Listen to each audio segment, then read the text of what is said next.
type, Icky type Twerp. That's right. Way back in 1959, a young man named Bill Canfield began a children's program on Channel 11 called Slam Bang Theater.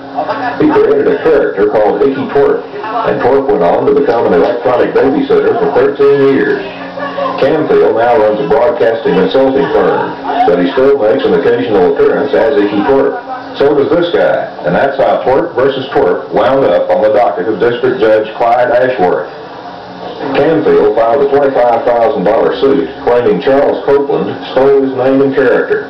Copeland rented a show in East Dallas called Icky Twerp's Lamppost Club, and he wore a costume similar to Twerp's. I don't like the image or the character being associated in the commercial enterprise with a bar and grill.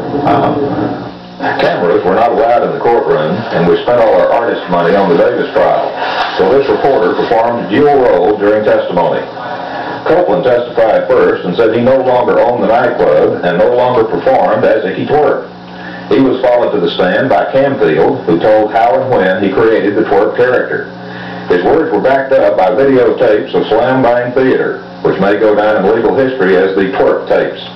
But the most damaging testimony came from Phil Crow, production manager at Channel 11, who said he visited the Lamppost Club and that Copeland introduced himself as Icky Twerp, the same Icky Twerp who had been on television 13 years. Asked if that person was in the courtroom, Crow pointed at Copeland and said, "Yes, that man right there." Pure gut-wrenching drama. That was enough for Judge Ashworth. He ruled that Icky Twerp belongs to Bill Canfield. But since Copeland is no longer in the Twerp business, the judge did not issue an injunction.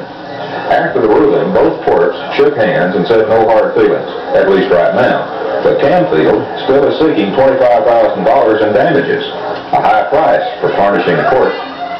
Jack Brown, Channel 5 Action News, Fort Worth. Yeah, here I am. What are you doing down there on the ground? See, I sat down and the bench moved over there a foot. The bench was over.